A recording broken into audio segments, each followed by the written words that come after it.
ఇప్పటి వరకు మీరు కొన్ని విషయాలు విన్నారు.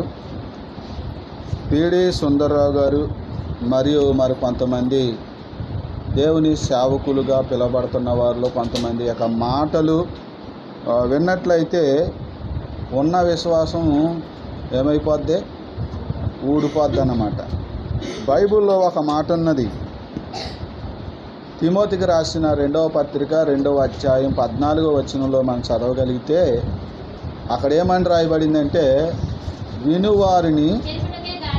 వినువారిని చెరుపుటకే గాని మరి దేనికిని పనికిరాని మాటలను గూర్చి వాదములు పెట్టుకొనవద్దు. ఇక్కడ మనం గమనించవలసిన మాట ఏంటంటే, వినువారిని చెరపడానికే తప్ప మరి ఎందుకు పనికిరాని మాటలు కొన్ని ఉన్నాయంట. అలాంటి మాటలు ఈనాడు కొంతమంది సేవకులుగా పిలువబడుతున్న వారు మాట్లాడటం ఎంతో దుఃఖకరం, బాధాకరం.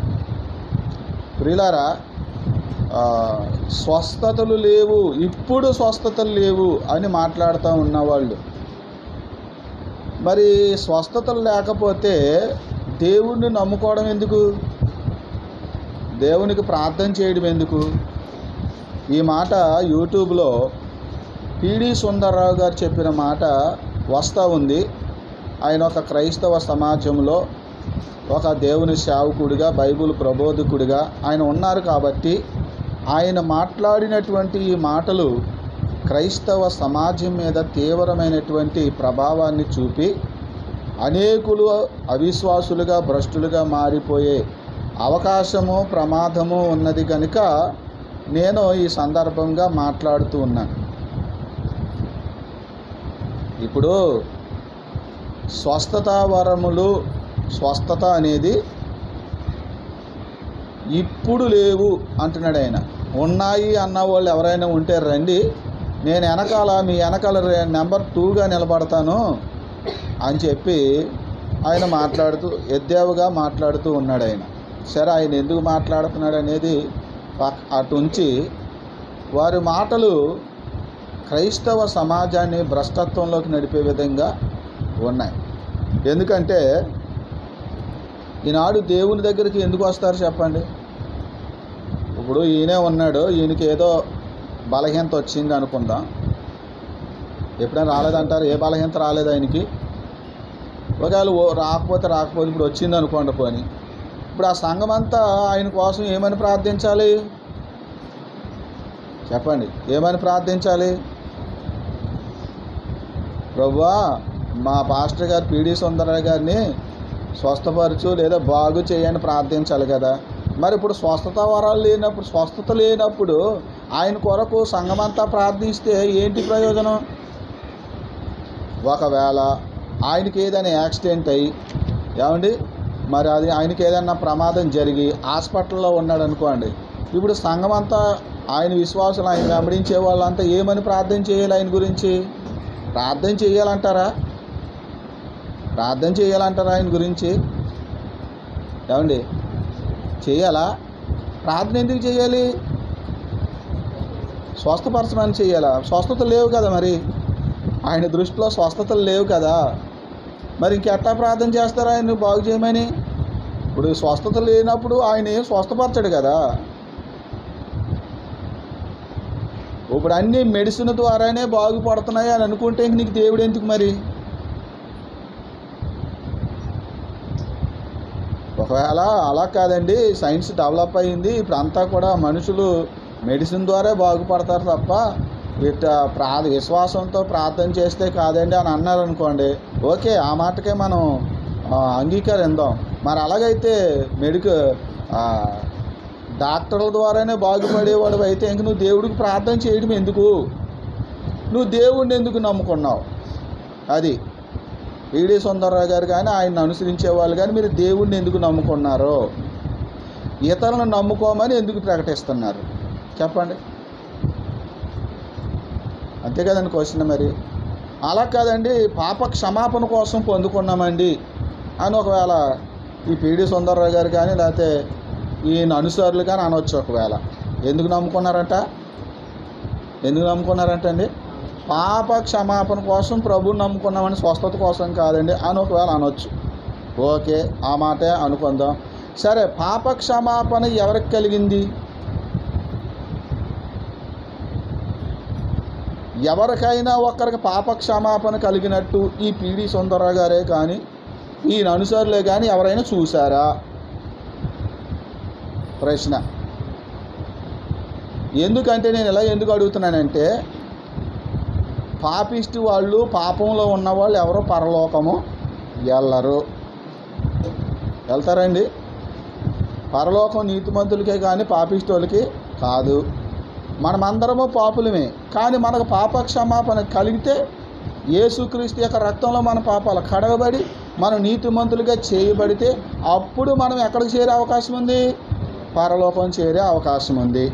కాబట్టి పాప క్షమాపణ కలిగితేనే ఒక వ్యక్తి పరలోకం వెళ్తాడు. రైట్, అంతేనండి? ఓకే. మరైతే ఒక్క వ్యక్తి అయినా పరలోకం వెళ్ళినట్టుగా ఈయన చూశాడా? ఎవరు? ఈ పిడి సుందరరావు గారు ఒక్క వ్యక్తి అయినా తన జీవితంలో ఒక వ్యక్తి అయినా పరలోకం వెళ్ళటం చూశాడా? అంటే ఒక వ్యక్తికైనా క్షమాపణ కలగడం అతను చూశాడా? చూస్తే ఎవరిని చూశాడు చెప్పాలి? చెప్తాడా? ఇప్పుడు ఈయనకి విశ్వాసం లేదు. ఎవరికి? పిడి సుందరరావు గారికి విశ్వాసం లేదు. ఈయనకి లేని విశ్వాసాన్ని ఎవరి మీద రుద్దేస్తున్నాడు? క్రైస్తవ సమాజం మీద ఈ ప్రభావాన్ని పడేస్తున్నాడు. ఇప్పుడు ఈ లెక్కన ఆయన చెప్పినటువంటి మెసేజ్లో ఆ సహోదరి భర్త ఎవరో చనిపోతే నా భర్త పరలోకం వెళ్ళాడా, నరకం వెళ్ళాడా, పరలోకం వెళ్తాడా అని అడిగితే ఆయన, అమ్మ నీ భర్త పరలోకంలోనే ఉన్నాడు, అతను అక్కడ పేతురు గారి పక్కన ఉన్నాడు అని ఆయన చెప్పాడట. ఇప్పుడు పిడి సుందరరావు గారి కంటే డిజిఎస్ దినకర్ గారు శ్రేష్ఠుడా కాదా? చెప్పండి. అంటే ఈ వ్యక్తి పరలోకం వెళ్ళటం చూశాడు అంటే దినకర్ గారు ఒకవేళ చూస్తే ఒక వ్యక్తికి పాప క్షమాపణ కలిగినట్టు ఆయన చూసినట్టే కదా లెక్క. మరి అలాగా పిడి సుందరరావు గారు చూసాడా? చూడలేదు. చూసాడా? చూస్తే ఏం చూడాలి? పరలోకం వెళ్ళినట్టు చూడాలా. ఎందుకంటే పరలోకం వెళ్ళినోడే కదా క్షమాపణ పొందినాడు.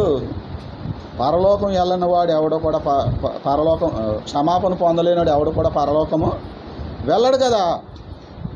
మరైతే ఇప్పుడు నువ్వు దేవుణ్ణి నమ్ముకుంటున్నది ఎందుకు? ఎవడో పరలోకం వెళ్ళాడో నీకు తెలీదు, ఎవడ పాపాలు క్షమించబడ్డాయో లేదో నీకు తెలీదు. మరి నీ పాప యేసు ప్రభువుని నమ్ముకుంటే పాప క్షమాపణ అవుతుందని నువ్వు ఎలా చెప్తున్నావు? ఏం చూసి చెప్తున్నావు? కొంతమంది నేను ఇందాకే చెప్పినట్టు వినువారిని చెరపడానికే తప్ప మరెందుకు పనికిరాని కొన్ని మాటలు పలుకుతున్నారు. ప్రతి ఒక్క వ్యక్తి దేవుని దగ్గరికి స్వస్థత కోసం, శాంతి కొరకు, మనశ్శాంతి కొరకు, అలాగే ఆశీర్వాదం కొరకు, అలాగే పాప క్షమాపణ కొరకు, మరి ముఖ్యంగా పరలోక రాజ్యాన్ని పొందడం కొరకు వస్తారు. ఎలా వస్తారు? విశ్వాసముతో వస్తారు. మరి నువ్వు అయ్యే లేవని చెప్తున్నావు కదా, మరి నువ్వు క్రైస్తవుడు ఎట్ట అవుతావు? నువ్వు క్రైస్తవుడు కాదు. ఇక ప్రియులారా, స్వస్థతలు ఇప్పుడు లేవు అంటే దాని అర్థం ఏంటో తెలుసా? దేవుడు ఇప్పుడు లేడని అర్థం. ఏంటండి? ఎందుకని దేవుడు ఉంటే స్వస్థత ఉంటుంది. ఎందుకని? స్వస్థపరిచేవారు ఎవరు?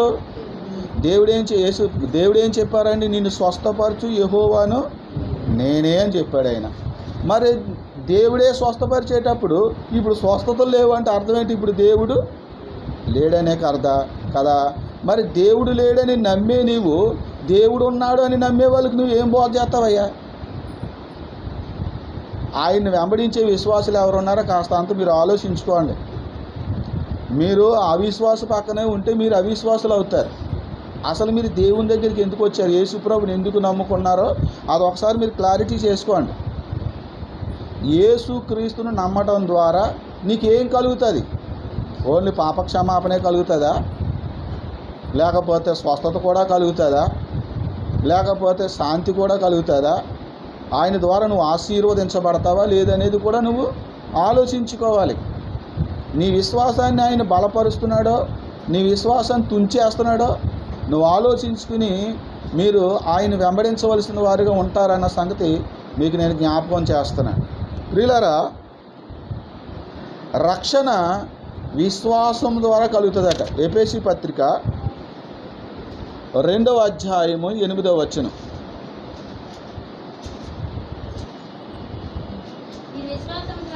మీరు విశ్వాసము ద్వారా కృపచేతనే రక్షింపబడి ఉన్నారు. అర్థమైందండి? రక్షణ ఎలా వచ్చిందంట? విశ్వాసం. చూసావా? ఒక వ్యక్తి రక్షించబడ్డాడో లేదో చూసారా? పిడి సుందర గారు చూశాడా? పోనీ మీరు చూసారా? మరి రక్షణ పొందుతారని ఎలా నమ్ముతున్నామా? ఎలా చెప్పగలుగుతున్నా? విశ్వాసం. మనం ఎలా రక్షణ పొందుతామంట? విశ్వాసం ద్వారా రక్షణ పొందుతామంట. చూడండి, అక్కడ రోమిలికి రాసిన పత్రిక 10వ అధ్యాయము 9వ వచనం.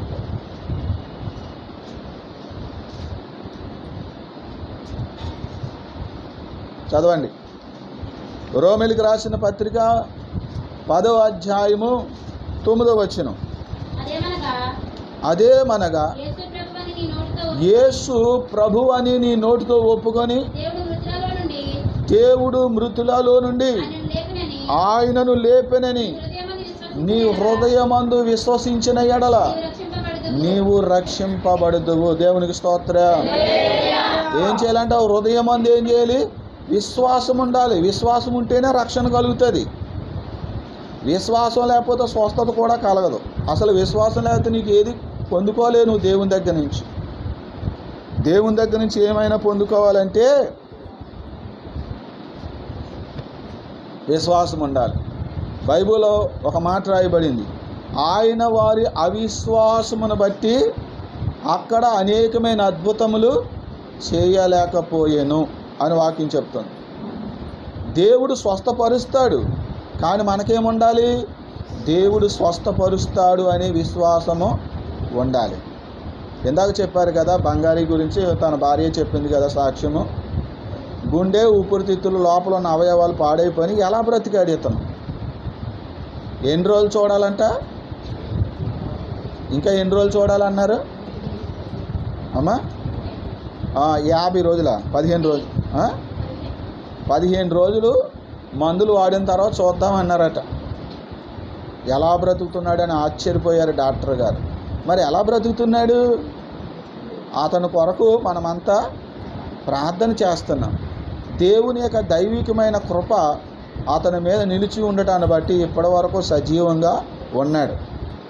ఒకవేళ దేవుని కృప ఉంటే ఆయన చిత్తమైతే ఇక మీదట కూడా ఉంటాడు. దేవునికి స్తోత్రం. కాబట్టి ఈ ఎలా జరిగింది? వైద్యులేమో ఆశ్చర్యపోతున్నారు ఎలా బ్రతికావు అని. మరి మనమేమనుకుంటున్నాం? విశ్వాసము ద్వారా, దేవుని కృప ద్వారా ఇతను బ్రతికి ఉన్నాడని. కాబట్టి విశ్వాసము ద్వారా రక్షణ, విశ్వాసము ద్వారానే స్వస్థత అనేటువంటిది కలుగుతుంది. అయితే నీకు అవిశ్వాసం ఉందనుకోండి, నీకు ఏ విధమైనటువంటివి కలగవు. నీకు పరలోకం కూడా ఉండదు. అవిశ్వాసికి పరలోకం ఉండదు, అవిశ్వాసికి పాపక్షమాపణ ఉండదు, అవిశ్వాసికి స్వస్థత ఉండదు. అసలు దేవుని దగ్గర నుంచి వచ్చే ఈ దైవికమైన దీవెనలు, ఆత్మ సంబంధమైన ఈ కృపావరాలు ఏవి కూడా అతనికి కలగవు అనే విషయము వాక్యం ద్వారా చెప్తుంది. ఒకసారి యేసు ప్రభువు దగ్గరికి ఒక అబ్బాయిని తీసుకొచ్చారు. అతడు మూర్ఛ వ్యాధి కలిగినటువంటి వాడు. అతను శిష్యుల దగ్గరికి తీసుకొస్తే శిష్యులు అతన్ని స్వస్థపరచలేకపోయారు. అప్పుడు యేసు ప్రభువు దగ్గరికి వచ్చి, బోధకుడా, నీ శిష్యుల దగ్గరికి నా కుమారుని తీసుకుని వచ్చాను, కానీ వారు ఇతను స్వస్థపరచలేకపోయారు. నీ వలన ఏమైనా అయితే నా కుమారుని బాగు చెయ్యి అంటాడు. మార్కు సువార్త 9వ అధ్యాయంలో ఈ విషయం మనకు కనపడుతూ ఉంటుంది. ప్రియులారా, అప్పుడు ఆయన ఏమన్నాడో తెలుసా? ఇది నేను చేయగలనని నువ్వు నమ్ముచున్నావా అంటే అతను అంటాడు, నమ్ముచున్నాను, నాకు అవిశ్వాసం కలగకుండా సహాయం చెయ్యి అన్నాడు. చూడండి, మార్కు సువార్త 9వ అధ్యాయము 24వ వచనం చూడండి. వెంటనే ఆ చిన్నవాని తండ్రి, నమ్ముచున్నాను, నాకు అపనమ్మకము కలగకుండా సహాయము చేయమని బిగ్గరగా చెప్పిన ప్రస్తుతం నమ్ముతున్నాను. ఇక కాసేపు ఆగితే ఈ నమ్మకం కూడా పోయే అవకాశం ఉండొచ్చు. మళ్ళీ అపనమ్మకం చేరిపోయింది అనుకోండి, అప్పుడు స్వస్థత కలకపోవచ్చు. కాబట్టి నేను ప్రస్తుతం నమ్ముతున్నాను. నాకు అవిశ్వాసం లేకముందే నన్ను స్వస్థపరచండి, నా కుమారుని బాగు చేయండి అన్నట్టుగా ఆ తండ్రి మాట్లాడుతున్నాడు. అంటే దేవుడు ఏది చేసినా ఎవరికి చేస్తాడు? విశ్వాసులకు చేస్తాడు. పిడి సుందరరావు గారు అవిశ్వాసి కాబట్టి ఆయనకి జరగకపోవచ్చు. ఆయన ఎప్పుడు మందుల మీద ఆధారపడవచ్చు. అలాగని మందుల మీద ఆధారపడొద్దని కాదు, మందులు వేసుకోవచ్చు. మందులు ఎందుకు ఇచ్చాడు? దేవుడే ఇచ్చాడు. ఆ జ్ఞానాన్ని కూడా దేవుడే ఇచ్చాడు. వైద్యము అనేటువంటిది దేవుడిచ్చిన జ్ఞానం. అంటే పాపులు అవిశ్వాసులు కూడా నశించిపోవడం దేవుడికి ఇష్టం లేదు. విశ్వాసం గలవారు విశ్వాసం ద్వారాను, అవిశ్వాసులు వైద్యం ద్వారాను ఏమండి బాగుపడాలనే ఉద్దేశంతో అందరినీ ప్రేమించి దేవుడు ఆ జ్ఞానాన్ని దేవుడు ఇచ్చాడు. ఈ జ్ఞానం చాలామందికి లేదు. విశ్వాసం కలిగిన వాడు విశ్వాసంతో స్వస్థత పొందుకుంటున్నాడు, వాడు బాగుంటున్నాడు. మరి విశ్వాసం లేనివాడు ఏమైపోవాలి? మరి చచ్చిపోవాలా? ఏమండి విశ్వాసం లేనివాడు చచ్చిపోవాలా? చచ్చిపోవడం దేవుడికి ఇష్టమా? కాదు. అందరూ బాగుండాలి అనేది దేవుని ఇష్టం, అందరూ రక్షించబడాలి అనేది దేవుని చిత్తం. అందుకని మరి ఇప్పుడు వాళ్ళు ఎలా బాగుపడతారు? అందుకనే దేవుడు వైద్యులను లేవనెత్తి వాళ్ళకి జ్ఞానాన్ని ఇచ్చాడు. వైద్యులు అనేవాళ్ళు క్రైస్తవులే కానవసరం లేదు, వైద్యులు అనేవాళ్ళు ఎవరైనా అవ్వచ్చు. దేవుడు ఆ జ్ఞానం వాళ్ళకి ఇచ్చాడు. దేవుని మహాకృపను బట్టి అనేక మందికి వైద్యం చేసి అనేక మంది చనిపోకుండా, అనేక మంది బాధలు అనుభవించకుండా వాళ్ళు స్వస్థత పొందుకోవడానికి కారణమవుతున్నాడు. దేవునికి స్తోత్రం. అలాగని క్రైస్తవులందరికీ సేవకులందరికీ విశ్వాసం ఉంటుందని కాదు. హల్లెలూయా.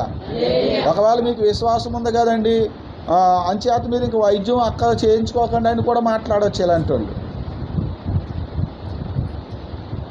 అలాంటి వాళ్ళు అలా కూడా మాట్లాడవచ్చు, రైటే. కానీ అవిశ్వాసం వచ్చేద్దేమో. మరి విశ్వాసం ఉంది కానీ అవిశ్వాసం వచ్చేద్దేమో. అందుకనే నీకు అవిశ్వాసం వచ్చేసినా, నీకు విశ్వాసం వచ్చేసినా నువ్వు బాగుపడాలనుకునేదే దేవుడు.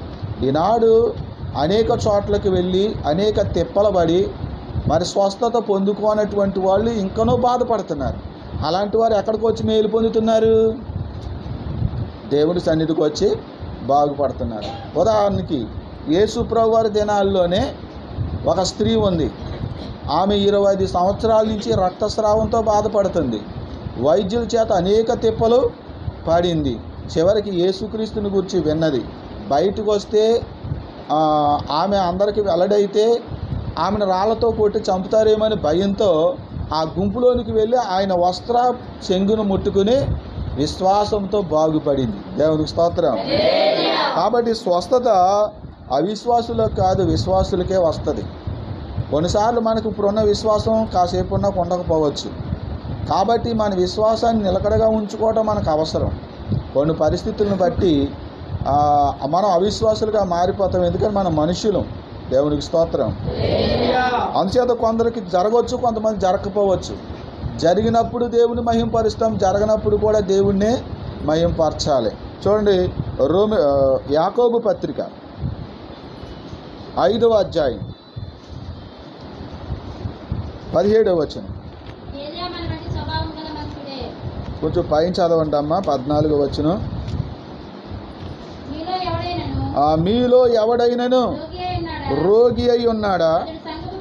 అతడు సంఘపు పెద్దలను పిలిపింపవలను. సంఘపు పెద్దలు అంటే ఎవరు? దేవుని సేవకులు, పాస్టర్లు. వాళ్ళని అధ్యక్షులు అని కూడా పిలుస్తారు. సంఘ పెద్దలు అని పిలిచారు ఆ రోజుల్లో. పేతురు గారు ఈ యొక్క యాకోబు గారును పెద్దలు అని రాశారు. వీళ్ళరా అర్థం చేసుకోండి. ఆనాడున్న పెద్దలే నేడున్నటువంటి దేవుని సేవకులు, పాస్టర్లు అన్నమాట. వాళ్ళని పిలిపించుకుని వారు ప్రభునామమున అతనికి నూనె రాచి అతని కొరకు ప్రార్థన చేయవలెను. విశ్వాస సహితమైన ఆ ప్రార్థన ఆ రోగిని స్వస్థపరిచిన లేఖనం చెప్తుంది. ఏ ప్రార్థన? నూనె రాస్తే కాదు, నూనె స్వస్థపరచట్లేదు. అలా నూనె రాసి ప్రార్థన చేయమంటున్నాడు అంతే లేఖనంలో. స్వస్థపరిచేది నూనె కాదు. స్వస్థత పొందాలనుకునేవాడికి దేవుని సేవకులు నూనె రాసి ప్రార్థన చేయమని ఒక లేఖనం ఉంది కాబట్టి వాళ్ళు నూనె రాసి ప్రార్థన చేస్తారు. కానీ ఇక్కడ పనిచేసేది ఏంటి? విశ్వాస సహితమైన ప్రార్థన. ఆరోగ్యని మరి విశ్వాసంతో వాళ్ళు ప్రార్థిస్తున్నారు. నీకు విశ్వాసం లేదు కాబట్టి నువ్వు ప్రార్థించట్లేదు అంతే. వాళ్ళకి విశ్వాసం ఉంది కాబట్టి వాళ్ళు వస్తున్నారు, నీకు విశ్వాసం లేదు కాబట్టి నువ్వు రావట్లేదు. మరి దీనికి నువ్వు విని వాళ్ళని చెరపడానికి మాట్లాడడం తప్ప దేనికి ఉపయోగం? దేనికి ఉపయోగం అండి కదా? ఆలోచన చేయండి. చూడండి ఇంకొక మాట. ఈ రకమైనటువంటి మాటలు మాట్లాడే వాళ్ళకి రక్షణ ఉండదండి. ఎందుకంటే వాళ్ళు యేసుప్రభుని చూశారా? యేసుప్రభుని చూశారా? పీడి సుందరరావు గారు యేసుప్రభుని చూశాడా? చూడలేదు. మరి ఆయనకి ఎలా విశ్వాసం వస్తుంది? ఆయన ఉన్నాడు అని ఈయన ఎలాగ చెప్పగలడు? యేసుప్రభు ఉన్నాడు అని ఎలా చెప్పగలడు? అదేంటండి బైబిల్లో ఉంది కదా. బైబిల్లో కాదయ్యా, యేసుప్రభు పుట్టాడని, సిలువ వేయబడ్డాడని, చనిపోయాడని కూడా ఉంది. మరి నువ్వు చూసావా? చూడలేదు కదా. అందుకని నీ విశ్వాసం కూడా నిజమైన విశ్వాసం కాకపోవచ్చు. మరి ఎందుకయ్యా నటింతారు? ఎందుకు మీరు బోధకులుగా ఉంటారు? ఎవరిని చేరుపుతామని? అంటే ఇప్పుడు అర్థం ఏంటంటే, స్వస్థత, ఒక సేవకుడు ప్రార్థన చేస్తే ఎవరైనా స్వస్థత పొందారనుకోండి, జనాలు వాళ్ళని వెంబడిస్తారు. తప్పేముంది? వాళ్ళు వెంబడిస్తారు. ఏ హాస్పిటల్లో బాగా వైద్యం చేస్తున్నారంటారో అక్కడికి వెళ్తారు ఎక్కువ జనం. ఎందుకని? స్వస్థత కావాలి, ఆరోగ్యం కావాలి. ఈయన దగ్గర జనం కానీ తగ్గిపోయారేమో మరి, అందుకని ఒకవేళ ఇలా మాట్లాడుతున్నాడేమో.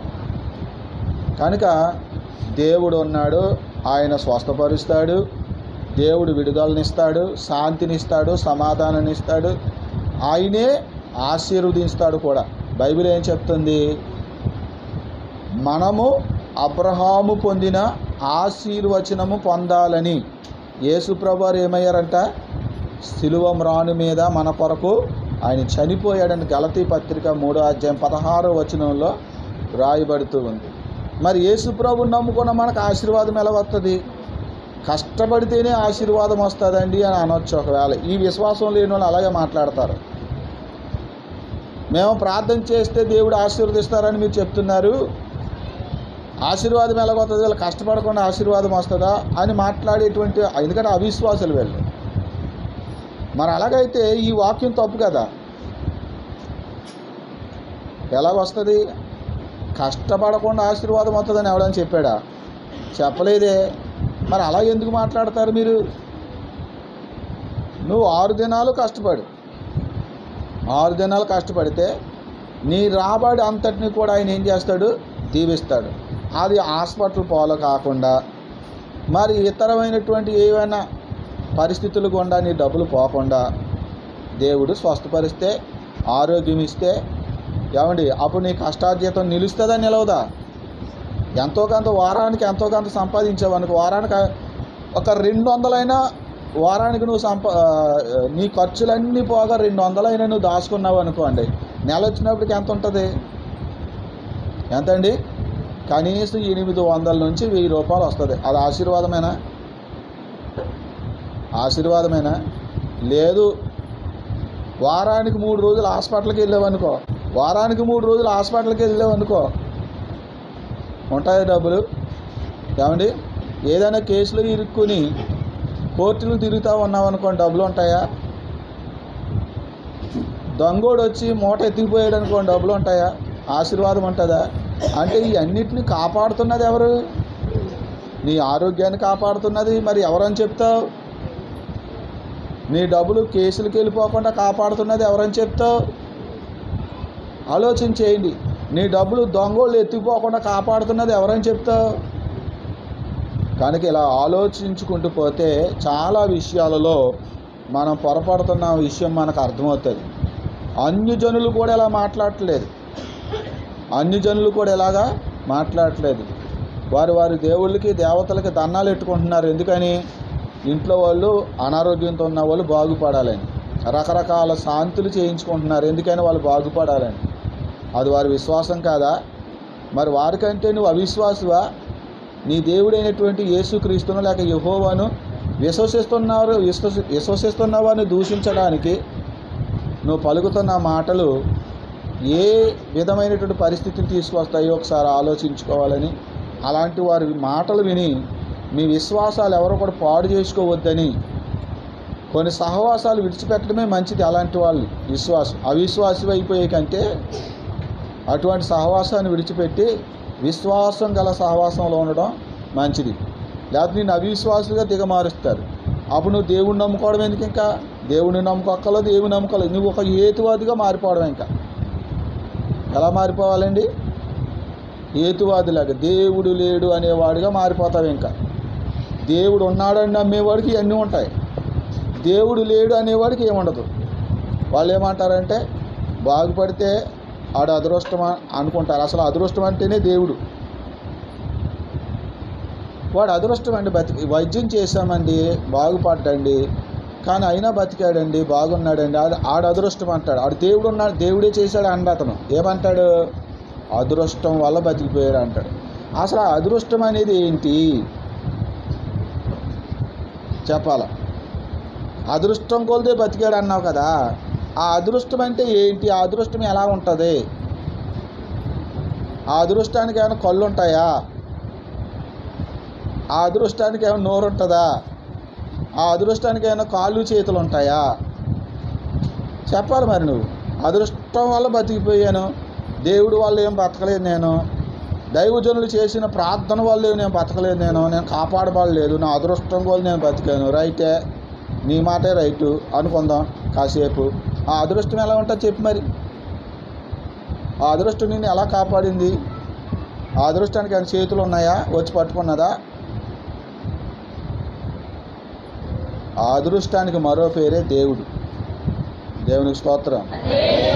దేవుడు ఉన్నాడు అని నమ్మేవాడేమో దేవుడు అంటున్నాడు, దేవుడు లేడు అనేవాడువేమో అదృష్టం అంటున్నావు. కానీ నువ్వు దేవుని దగ్గరికే వచ్చావు. అదృష్టం అనే దానికి మీనింగ్ ఏంటో తెలియక,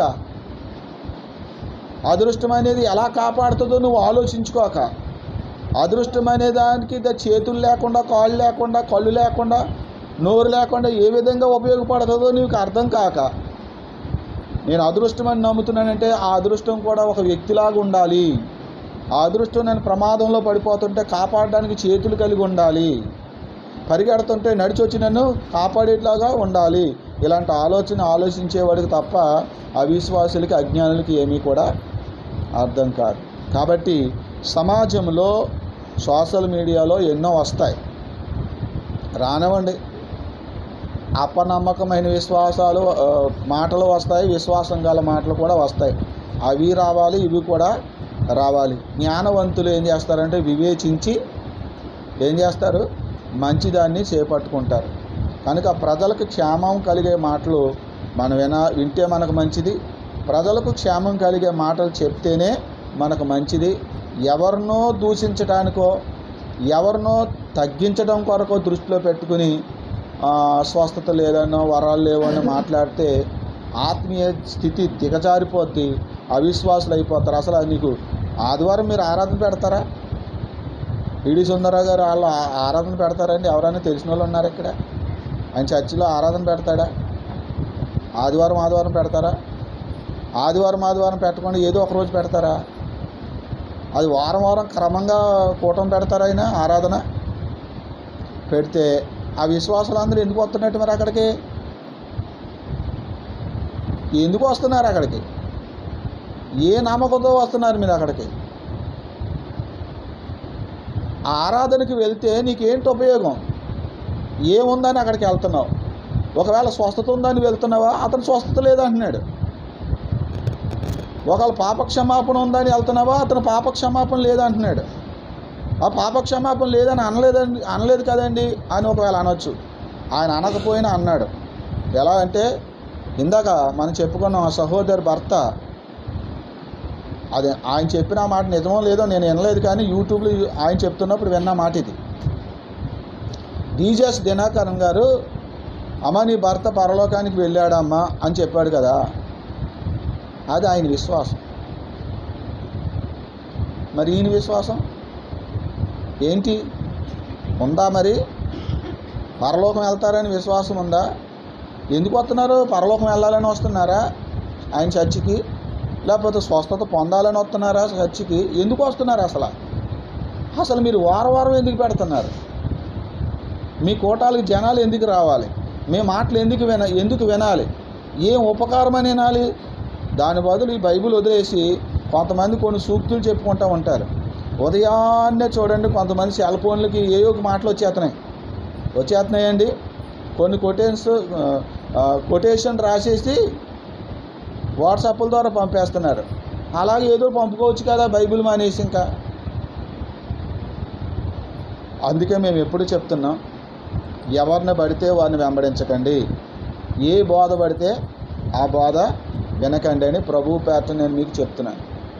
వరాలు, కృపావరాలు కూడా, స్వస్థత వరాలు కూడా ఎవరి ఇష్టం వచ్చినట్టు వాళ్ళు స్వస్థపరిచేయడానికి పనిచేయవై. స్వస్థత అయినా ఏ వరమైనా ఎవరిస్తారంటే దేవుడిస్తాడు. వరం దేవుడిస్తాడు. ఇప్పుడు ఆ వరం ఉన్నవాడు ప్రార్థన చేస్తే అవతల వ్యక్తికి స్వస్థత కలిగిపోదు. అదేంటంటే మరి వరం ఉన్నప్పుడు స్వస్థత రావాలి కదండి అనుకుంటావు. అదే మరి మీ అజ్ఞానం. ఇతనికి వరం ఉన్న మాట నిజమే, ఇవ్వడం మాట నిజమే. కానీ ఆ రోగి కోసం ప్రార్థన చేసేటప్పుడు కొన్నిసార్లు దేవుని చిత్తం అయితేనే స్వస్థత కలుగుతుంది. మీరు కొరింథీయులకు రాసిన పత్రిక చదివితే అక్కడ రాయబడింది, దేవుని ఆత్మ తన చిత్తానుసారంగా కృపావరాలు ఏం చేస్తున్నాడంట? పంచి పెడుతున్నాడు అని ఉంది. అంటే దేవుని చిత్త ప్రకారమే జరుగుతాయి. ఆయన చిత్తం కాకపోతే స్వస్థతలు జరగవు. ఎందుకు జరగవు అంటే అనొచ్చు. నీ ప్రశ్న చాలా సులువుగా ఉంది, ఆన్సర్ మాత్రం సులువుగా ఉండదు. ఆన్సర్ చెప్పాలంటే చాలా టైం పడుతుంది. హల్లెలూయా. మనం ఒక మాట సింపుల్గా ఒక మాట చెప్తాను, ముగించేస్తాను. నేను ఈ అంశం గురించి పూర్తిగా మాట్లాడాలని నేను అనుకోవట్లేదు, కానీ కొంతవరకే మాట్లాడతాను, మన సమయం తక్కువ ఉంది కాబట్టి. నిర్గమాకాండము 15వ అధ్యాయము 26వ వచనం చూడండి.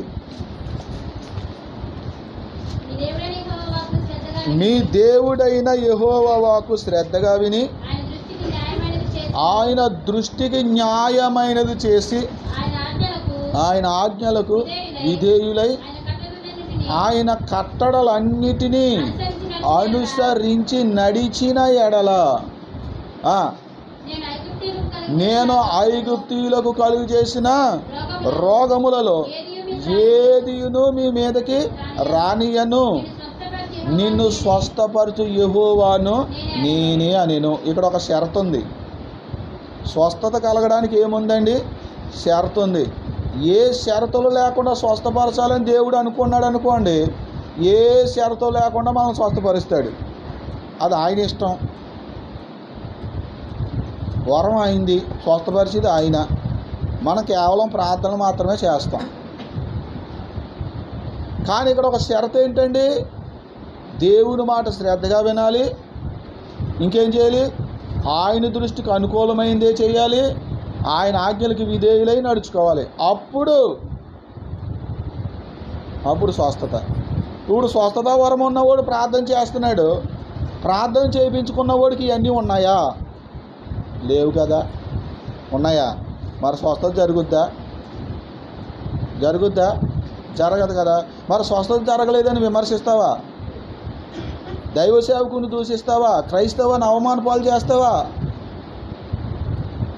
ఏ యోగ్యత లేకుండా, ఏ అర్హత లేకుండా స్వస్థపరచాలి అని అనుకుంటే ఆయన స్వస్థపరుస్తాడు. అది ఆయన ఇష్టం. నీవెవరో నేనెవరిని అవుననడానికి కాదనడానికి ఆయన ఒక పద్ధతి పెట్టాడు, ఒక క్రమం పెట్టాడు. ఏంటి? ఆయన మాట శ్రద్ధగా వినాలి, ఆయన దృష్టికి న్యాయమైన చేయాలి, ఆయన ఆజ్ఞలకు విధేయులు అవ్వాలి. ఇది క్రమం. ఈ క్రమాన్ని నువ్వు పాటిస్తే ఆటోమేటిక్గా ఆయన నిన్ను స్వస్థపరుస్తాడు. హల్లెలూయా. ఈ క్రమాలన్నీ మీకు ఉన్నాయా? ఇవన్నీ పాటించేస్తున్నారా క్రైస్తవులు? పోనీ క్రైస్తవులు కాని వారు పాటించేస్తున్నారా? లేదే. అయినా వాళ్ళు కొంతమంది ఎందుకు బాగుపడ్డారు? మరి అంటే దేవుని చిత్తం అంతే. దేవుడు కొన్నిసార్లు ఆయన తన మహిమ కోసం, తన ఉనికి కోసం, తన సువార్త వ్యాపించడం కోసం, దైవజనులు చెప్తున్న వాక్యాన్ని స్థిరపరచడం కోసం దేవుడు కొన్నిసార్లు స్వస్థతలు కలిగిస్తాడు, కొన్నిసార్లు దెయ్యాలను వెళ్ళగొడతాడు. హల్లెలూయా. వాక్యమును స్థిరపరుస్తాడు అని ఉంటుంది వాక్యంలో. చూడండి, మార్కు సువార్త 16వ అధ్యాయము 20వ వచనం. వారు బయలుదేరి, అంటే యేసుప్రభు వారి యొక్క శిష్యులు యేసయ్య చనిపోయిన తర్వాత వాళ్ళు బయలుదేరి వాక్యం అంతటా ప్రకటించిరి. ప్రభువు వారికి సహకారుడై ఉండి వెనువెంట జరుగుచూ వచ్చిన సూచక్రియల వలన వాక్యమును స్థిరపరచుచుండెను. ఆమేన్. చూశారా, దేవుడు వాక్యాన్ని స్థిరపరచడం కోసం ఆయన అనేకమైనటువంటి అద్భుతాలు చేస్తూ వచ్చాడని ఇక్కడ లేఖనము తెలియచేస్తూ ఉంది. కాబట్టి వాక్యాన్ని స్థిరపరచడానికి, ప్రజలు యేసుక్రీస్తునందు విశ్వాసం ఉంచడానికి కొన్నిసార్లు కొంతమందిని దేవుడు స్వస్థపరచవచ్చు. ఆ కొంతమందిలో ఒకవేళ నీవు ఉండి ఉండవచ్చు, లేదా ఆ కొంతమందిలో నువ్వు ఉండకపోవచ్చు. దేవుడు స్వస్థపరచాలనుకున్న వారిలో నువ్వు ఉన్నావనుకో, నీకు స్వస్థత కలుగుతుంది. దేవుడు ఎవరినైతే స్వస్థపరచాలనుకున్నాడో ఆ లెక్కలో, ఆ సంఖ్యలో నువ్వు లేవనుకో, నీకు స్వస్థత ఉండదు. అప్పుడు నువ్వు దేవుడు లేడు అనుకుని దేవుడిని వదిలేస్తే ఎవరికి నష్టం చెప్పండి? దేవుడు లేడు అని నువ్వు దేవుడినే వదిలేసావనుకో, ఎవరికి నష్టం? పాస్టర్ గారికి నష్టమా? పోనీ దేవుడికి నష్టమా? నీకే నష్టం. చూసి నమ్మిన వారికంటే చూడక నమ్మిన వారు మరీ ధన్యులు అన్నాడు ఆయన. దేవునికి స్తోత్రం కలుగాలి. కాబట్టి అవిశ్వాసంతో కూడిన కొందరి యొక్క సేవకుల యొక్క మాటలు వినకండి. మనకు ఎలాగ బైబిల్లో ఒక హెచ్చరిక ఉంది, అందరూ దేవుని సంబంధమైన బోధకులు కాదు, అందరూ దైవ సంబంధమైన ప్రవక్తలు కాదు, అందరూ దైవ సంబంధమైన అపోస్తులు కాదు. కాబట్టి ప్రతివాడు నేను దైవజనుని వస్తాడు, ప్రతివాడు నేను ప్రవక్తనని వస్తాడు, ప్రతివాడు నేను బోధకుడని వస్తాడు. ఒకవేళ రావచ్చు, కానీ వాళ్ళు అవునో కాదో వాళ్ళ మాటలను బట్టి, వాళ్ళ క్రియలను బట్టి నువ్వేం చేయాలి? గుర్తించాలి. అలాగున ప్రకటన గ్రంథంలో ఒక సంఘము గుర్తించినట్లుగా మనకు 2వ అధ్యాయంలో కనపడుతుంది. చూడండి ఒకసారి, ప్రకటన గ్రంథము 2వ అధ్యాయము 2వ వచనం. ఎఫెసులో ఉన్న సంఘానికి చెప్తున్నాడండి, నీ క్రియలను, నీ కష్టమును, నీ సహనమును నేను ఎరుగుదును. నీవు దుష్టులను సహింపలేవనియు, అపోస్తులు కాకయే తాము అపోస్తులమని చెప్పుకొని వారిని పరీక్షించి వారు అబద్ధికులని నీవు కనుగొంటివనియు. చాలండి, వాళ్ళు కనుగొన్నారట. ఆ సంఘం, ఎఫెసులో ఉన్న సంఘం అలా కనుక్కోవడమే ఈ లోకంలో. కనుక్కుని ఏం చేయాలి? అక్కడి నుంచి కాస్త తొలగిపోవాలి. ఎందుకంటే వాళ్ళు నిన్ను అవిశ్వాసగా మార్చేస్తారు కదా. మరి వాళ్ళకి విశ్వాసం లేదు, మరి నువ్వు వాళ్ళతోనే ఉంటే ఏమైపోతావు? నువ్వు అవిశ్వాసగా మారిపోతావు. రోమీయులకు రాసిన పత్రిక 16వ అధ్యాయం చూడండి, 17వ వచనం. సహోదరులారా, మీరు నేర్చుకొనిన బోధకు వ్యతిరేకముగా భేదములను ఆటంకములను కలుగుజేయువానిని కనిపెట్టియుండుడని మిమ్మును బతిమాలుకొనుచున్నాను. వారిలో నుండి తొలగిపోవుడి. తన సంఘానికి చెప్పుకుంటున్నాడు పౌలు గారు, అలాంటి వాళ్ళ నుంచి తొలగిపోండి అని. కనుక మనల్ని అవిశ్వాసులుగా మార్చే వాళ్ళ నుంచి తొలగిపోండి. అవసరమైతే బాగుండాలంటే నేను అక్కడ ఉంటానంటే నీ ఇష్టం. ప్రతి ఒక్కరికి స్వేచ్ఛ ఉంది, స్వేచ్ఛ ఉండాలి కూడా. ఏంటండి? స్వేచ్ఛ ఉండాలి. పరిశుద్ధంగా జీవించేవాడికి పరిశుద్ధంగా ఉండడానికి స్వేచ్ఛ ఉండాలి. పాపం చేసేవాళ్ళు కూడా పాపం చేయడానికి స్వేచ్ఛ ఉండాలి. అవిశ్వాసిగా ఉండడానికి స్వేచ్ఛ ఉండాలి. విశ్వాసికి కూడా విశ్వాసంగా ఉండడానికి స్వేచ్ఛ ఉండాలి. ఉండకూడదంటే కుదరదు. అది ఉండడమే మంచిది. అందుకే దేవుడు అందరికీ ఇచ్చాడు స్వేచ్ఛ. దేవుడే ఇచ్చిన స్వేచ్ఛ ఇది. నువ్వు అవిశ్వాసగా ఉండాలనుకుంటే అవిశ్వాసగా ఉండు, విశ్వాసగా ఉండాలనుకుంటే విశ్వాసగా ఉండు. నువ్వు పరిశుద్ధంగా ఉండాలనుకుంటే పరిశుద్ధంగా ఉండు. ఒకవేళ అపవిత్రంగా ఉంటావా అపవిత్రంగానే ఉండు అని స్వేచ్ఛ ఎవరు ఇచ్చారు? దేవుడు ఇచ్చాడు. మరి చివరికి నువ్వేమవుతావు? పరిశుద్ధంగా ఉంటే పరలోకం వెళ్తావు, పాపం చేస్తే నరకానికి వెళ్తావు. అంతే తేడా. నీ ఇష్టం, ఏది కోరుకుంటే అది కోరుకోండి. ప్రకటన గ్రంథం చూడండి, 22వ అధ్యాయం. ప్రకటన గ్రంథం 22వ అధ్యాయము 11వ వచనం. అన్యాయము చేయువాడు ఇంకను అన్యాయమే చేయ నిమ్ము. అంటే దేవుడు ఏం చేశాడు? అన్యాయం చేయడానికి వాడికి స్వాతంత్రత ఇచ్చాడు. ఓకే అమ్మా, చదవండి. అపవిత్రుడైన వాడు ఇంకను అపవిత్రుడుగానే ఉండనిమ్ము. నీతిమంతుడు ఇంకను నీతిమంతుడిగానే ఉండనిమ్ము. పరిశుద్ధుడు ఇంకను పరిశుద్ధుడిగానే ఉండనిమ్ము. ఇప్పుడు అర్థమైందని నేను చెప్పిన మాట. పాపాత్ములుగా ఉండే స్వేచ్ఛ ఉండాలంటున్నాడు ఈయన. అది అనుకుంటున్నారు. ఇదిగో నేను అంటలేదు, దేవుడు వాక్యం చెప్తుంది. అక్కడ నువ్వు ఎలా ఉండాలనుకుంటావు అలా ఉండు. కానీ దేవుడు ఏర్పరిచాడు ఒక మార్గం. పరిశుద్ధంగా, నీతిగా, విశ్వాసంగా జీవిస్తే ఇటు నువ్వు నిత్య జీవంలోకి, పరలోకంలోకి వెళ్తావు. అవిశ్వాసంగా, అపవిత్రంగా జీవిస్తే ఇటు నరకంలోకి వెళ్తావు. అది చివరికి అక్కడికి వచ్చినాడికి అది. నువ్వు ఎట్టేలాలో నిర్ణయించుకుని నడుచుకోవాల్సింది నువ్వే. మనమే నిర్ణయించుకోవాలి. ప్రార్థన చేసుకుందాం. ప్రభు చిత్తమైతే మరికొన్ని మాటలు తర్వాత విందాం. ఈ మాటలు చాలా మటుకు సరిపోతాయి అనుకుంటున్నాను. ప్రార్థన చేసుకుందాం. మన సమయం, మనకు సమయం లేదు, ముగించుకునే సమయం అయింది కాబట్టి ముగించుకుందాం. ప్రార్థన చేద్దాం. అవిశ్వాసులతో జోడీగా ఉండొద్దని వాక్యం చెప్తుంది. అవిశ్వాసికి విశ్వాసికి పాలెక్కడ? బెలియాలకి క్రీస్తుకు పాలెక్కడని వాక్యం చెప్తుంది. అవిశ్వాసతో ఉంటే నీకు అవిశ్వాసమే కలుగుద్ది. కాలక్షేపం కోసం దేవుని సన్నిధికి రావద్దు. దేవుని అందు విశ్వాసం ఉండి దేవునికి విధేయులైతేనే దేవుని సన్నిధికి రండి. బైబిల్ చెప్తున్న వాటిని నమ్మితే రండి. నమ్మిన వారు ప్రార్థన చేస్తున్నారు. నమ్మిన సేవకులు స్వస్థత కొరకు ప్రార్థన చేస్తున్నారు. నమ్మిన సేవకులు దురాత్మల నుండి విడుదల కొరకు ప్రార్థన చేస్తున్నారు. నమ్మిన సేవకులు ఆశీర్వాదం కొరకు ప్రార్థన చేస్తున్నారు. కొన్నిసార్లు వారి ప్రార్థన ద్వారా స్వస్థతలు కలుగుతున్నాయి, కొన్నిసార్లు కలక్కపోతున్నాయి. కొన్నిసార్లు ఆశీర్వాదం కలుగుతుంది, కొన్నిసార్లు కలక్కపోతుంది. అంత మాత్రమున విశ్వాసాన్ని నువ్వు ఆక్షేపించడం మంచిది కాదు. ఆక్షేపించవలసిన అవసరం లేదు. మీరు ఎలా జీవిస్తారో జీవించండి. ఓ ఇశ్రాయేలులారా, మీరు నది అవతల ఉన్నటువంటి అమోరీయుల దేవతలను మీరు పూజిస్తారేమో. మీరు ఎవరిని పూజిస్తారో పూజించండి. నేనను నా ఇంటి వారిని యెహోవాని మేము పూజిస్తామన్నాడు ఆనాడున్న యెహోషువ. కాబట్టి మీరేమంటారు? ఎవరు అవిశ్వాసులు అయితే మాకు ఎందుకండి? మేమైతే యేసునందు విశ్వాసం ఉంచుతాం, విశ్వాసంతోనే ప్రార్థన చేసుకుంటాం, విశ్వాసంతోనే ప్రార్థన చేయమని కోరతాం అని అనుకుంటే నువ్వు క్రైస్తవుడిగా, నువ్వు బైబిల్ చెప్తున్న దాన్ని బట్టి అనుసరించి నడుచుకోవడానికి నీకే నిర్బంధం లేదు. ప్రార్థన.